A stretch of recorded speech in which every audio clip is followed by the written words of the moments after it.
Lahat, ngayong maulan. So, ayan tayo, naka-ano tayo tayo ha, naka-video tayo. Okay lang tayo. Okay lang po. Para makita ko. Yan. Makakontent ka kay Irene tayo ha, okay lang. Tsaka dun kay Endaisky sa kabila. Okay lang po. So, ayan, maulan ngayon tayo ha. At ano, madedeploy ka na ngayong araw.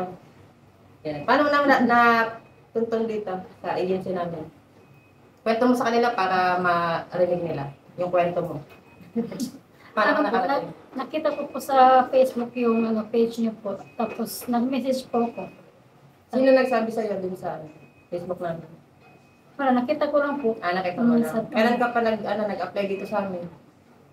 Matagal na pero hindi, nung July pa lang po ako nagpunta dito sa Manila. Pero matagal ka na nag-chat? Naku po. Mga kailan? 2024 pa tayo. Last year pa. Ano nangyari nun? Ayun nga po, sabi mo, i-ready ko lang po yung mga requirements ko. Tapos hindi pa kasi ako nakakuha ng NBI kaya. Ngayon ka lang nakakuha. Tapos galing ka pa ng Bohol, ano? Nandun yung pamilya mo sa Bohol. Shoutout mo muna sila sa Bohol para mapanood ka nila. Yung asawa mo tsaka anak mo. Shoutout po sa mga anak ko dyan, sa magulang ko, at sa mga kapatid ko. Yung asawa mo, pinalimutan mo.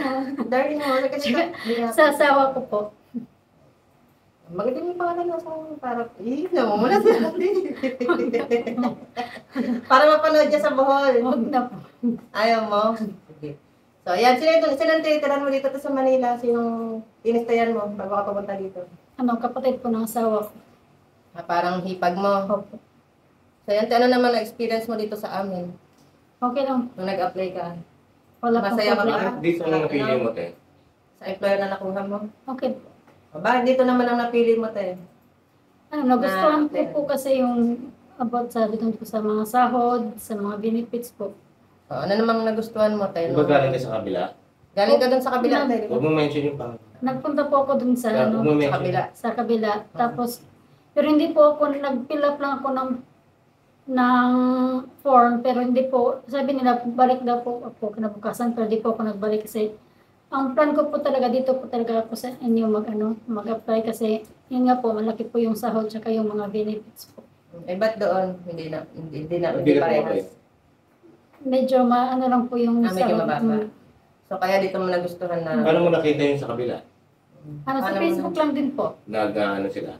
Nagla-live po sila sa Facebook. Tapos nagpunta ka. Opo. Marami ka nakita ng mga aplikante rin. Marami ka namang aplikante na nakita doon. Marami naman din po. So, ayan. Buti dito ka nag-decide na pumasok Opo. kasi yun nga, ang sahod namin medyo mataas kami compare sa iba. Tsaka yung mga kliyente namin, matatagal na talaga namin kliyente. Tsaka kilala na namin talaga na mababait sila. Kagaya nung isa sa amo mo, mabait yung si ma'am, very open siya sa mga kasambahay niya. Kaya interview mo naman. Na-interview ka tayo, di ba? Anong na-feel mo nung kausap mo yung amo mo? Okay lang po. Parang mabait po si ma'am. Tsaka pares kayo nagustuhan ka rin naman kasi. po kami Bisaya. Pares kasi. Bisaya rin kasi yung yung magiging amo ni ate kaya nagustuhan niya rin si ate kasi si ate rin Bisaya Bisaya ka. So yan, Bohol pala Bisaya. Yun ang maganda sa amin, te. Kasi hindi lang sa aplikante ka mamimili. Sa employer din. Yun yung maganda sa amin mga ka-Inday, hindi lang kami sa aplikante na mamimili, bali sa employer din, syempre, kailangan din maayos, mabait, okay din yung sahod. So, pero lang kami mga ka-Inday, mapa-applicant man or employer. Hindi namin inaano yung kita or yung pasok namin. Basta mabait din si applicant, mabait din si employer, yun yung po yung namin, yung hinahanap namin. So, ayan natin kahit may bagyo, makakapasok ka na ng trabaho. So, sana naman pag nandun ka na sa amo mo rin, tatagal ka rin sa amo mo. Kasi yung dalawang nakuha dito ni ma'am, or kahit nung mga naunang nakuha ni ma'am dito, talagang umabot ng taon sila. Gaya nung pinagento ko sa'yo na isa, umabot yun ng taon-taon kay ma'am. So, isa lang ang ibig sabihin nun. Ano ibig sabihin nun pag tumatagal ng taon-taon yung kasambahay sa amo? Mabait po yung amo. So, yun lang yun. Mabait sila. Kaya sana, tatagal ka rin sa amo mo kay ma'am ha. Kasi nabanggit rin ma'am kahapon na matagal na siyang kumukuha dito sa amin. Narinig mo yun? So talagang kilala na rin nila kami na pag nag-screen, maayos. Hindi kami basta-basta nagpapasok. So tsaka dito mga pinapasok namin mga ka-Inday, talagang fully brief. Kagaya kanina te, na-briefing ka Isang oras ata yung briefing mo. So may natutunan ka naman. Meron po. Marami. Marami po. So ayan, i-apply mo doon ha pag andun ka na kay ma'am. So ayan, ando daw magiging trabaho mo doon kay ma'am. Ilang pa yung kasambahay? 4 daw po. 4 kayo daw, kasambahay. Dami ah. Imagine niyo tulong-tulong kayo. Tulungan niyo Isang po sa trabaho buhay. ng isang trabaho ng kasambahay, so 4 kayo magtutulungan. So kailangan din tayo may pakisama sa kasama ha. May kusa din para at least yung mga kasama mo, lahat kayong 4 mapapagaan pag may kusa lahat. Wala kang hindi ka pa nagsising ka dito ka napunta. Wala bang pagsisisi din na dito ka pumasok? Hindi. Bakit? Bakit? Ano po, okay naman po yung sahod. Tsaka parang mabait po yung amo po. Hindi parang mabait talaga si ma'am. Tsaka makakasama mo naman na magkakwento doon na mabait sila. Tsaka hindi sila kagaya ng iba na kasambahay yung turing sa inyo. Turing nila sa inyo, pamilya. Yun yung tingin nila sa mga kasama nila sa bahay. So, okay na. So, Ano masasabi mo, te? Sa agency namin, sa naging proseso sa'yo? Okay lang po. Madali po yung proseso. Satisfied ba? Opo. Legit ba kami? Legit? Legit po. paano mo nasabi legit? Paano mo nasabi? Na legit? Hindi po, ma-deploy na po kasi ako ngayon. Tapos madali lang po yung proseso po. Tsaka yung sahod, kung ano Tsaka, yung Kung ano yung sinabing sahod, yun po talaga. So, yan. Yun din yung nasa kontrata mo, kung magkano yung sahod na nabanggit sa'yo. Yun din talaga yung nasa kontrata. So, lahat naman tayo, naintindihan mo na, magmula sahod din, trabaho, ilan kayo, ano maging trabaho mo, malinaw naman sa'yo. Wala ka na ibang tanong. Wala na. So, ayan. Papunta na rin dito yung amo mo. Special ka pati ha. Kahit bumabagyo, talagang susunduin ka ng amo mo. Si ma'am pa talaga masusundo. Tsaka yung driver. Ayan, tayo, madedeploy ka na ha. Ay, sino palang binati mo sa QC, hindi mo binati yung tinirahan mo doon. Batiin mo sila para mapanood ka nila, oh. Kay ate mo, kay kuya mo. Sabi mo na mag-start ka na para alam nila na nakakapasok ka na ng trabaho. Mag-start na po ako ng trabaho ngayon. Thank you po. Thank you sa pagtulong. Binayaran ka pala dito tayo sa amin. Wala po. So yan mga kainday, wala pong bayad dito ang mag-apply ha. Basta may kompleto lang po requirements tsaka sarili pong pamasahe. Ilan sila sa amo mo? Ilan daw ang amo mo dun tayo? Ilan daw sila? 3, tapos minsan daw po pumupunta yung Sister-in-law. sister-in-law niya. So, sila, mas marami pa kayo kaysa bilang na amo. Mas marami pa kayong kasampay kaysa bilang ng amo. So, pag may mga pumasyal doon na kamag-anak tayo, okay lang yun ha. Kasi marami naman kayong kasambahay doon. Tsaka part of the family sila. Ha? So, yan. Ang dami niyo pala doon, 4 pala kayo doon na kasambahay. Yan ang maganda sa akin na matindi ang rate kaya yung mga employer dito kung kasi So, yan mga kainday. Kaya po lahat ng mga dinedeploy namin, halos lahat, talagang tumatagal lang taon sa employer. Kasi dito mga kainday, bago kayo i-deploy, meron po kaming fully briefing. Talagang binibriefing po talaga namin yung mga applicant kung ano yung hindi nila pwedeng gawin. Para at least aware po sila sa tama at saka sa mali. So, yan tayo, alam mo na ngayon kung ano yung mga bawal, sa hindi bawal, kung ano yung pwedeng gawin, sa hindi pwedeng gawin, ha? Malinaw sa'yo, nagkaroon ka ng idea at least. Dati hindi mo alam, So, ngayon, alam mo na tayo, na-i-brief ka. Ang briefing natin, ang tagal, ha?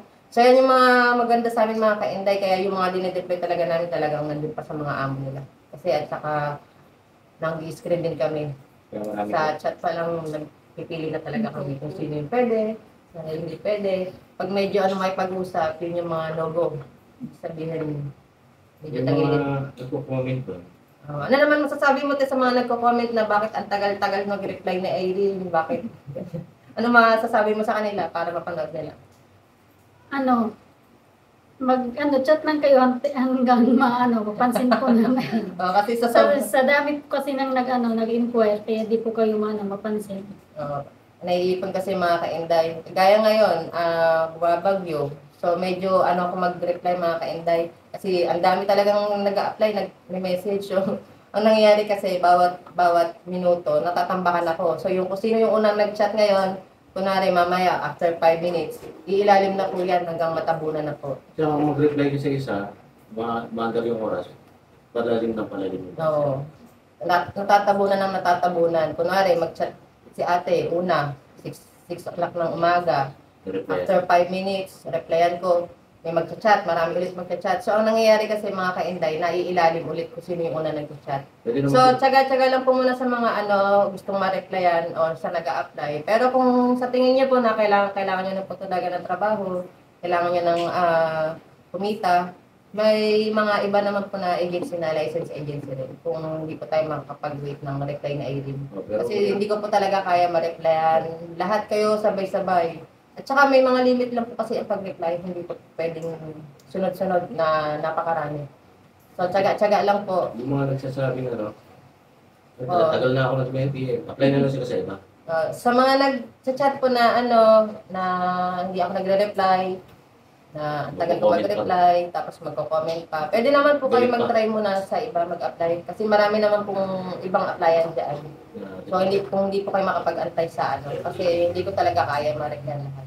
Marami naman po diyang ibang agency na okay din. So, ayan, kagaya ni ate. Nag-try sa iba.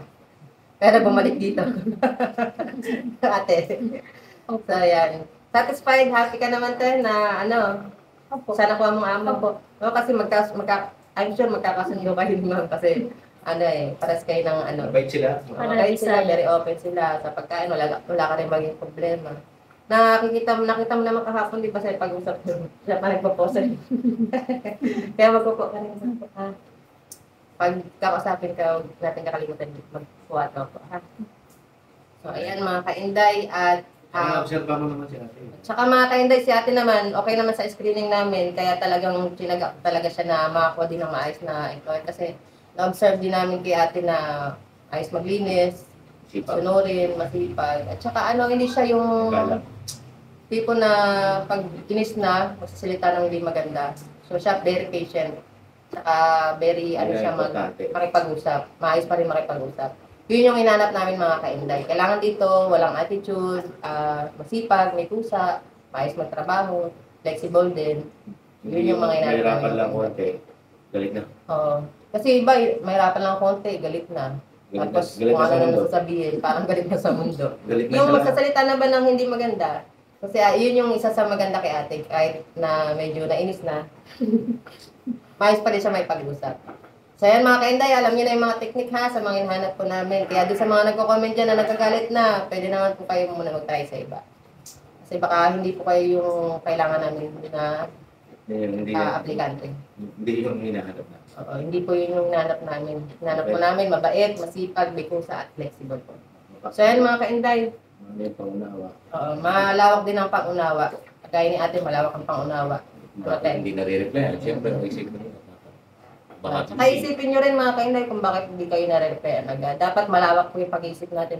Isipin po natin baka mamaya tambak na yung nire-reply ni Ma'am Erin kaya hindi ako nire-replyan mo na. Sige, hintayin mo na ako. Yun yung maayos na pag-iisip. Maayos na tao. Pag ganun po yung tao, talagang yun yung hinanap namin. Isa ka dun sa hinanap namin. Ano ate, kagaya ni ate, isa sa hinanap namin. Sana nga nate, pagdating na. Kaya Opo. pag-igyan mo dun te ha. Kasi good siya tao kay ma'am. Kaya magiging maayos ka rin dun. Tsaka huwag kang mag-alala te kasi nasa maayos ka na amo na punta. So ayan mga ka-Inday, hanggang dito na po muna. Tayo mapapost ka kay Irene ha, tsaka dun kay Inday. Okay lang tayo. Okay lang po. So bye mga ka-Inday.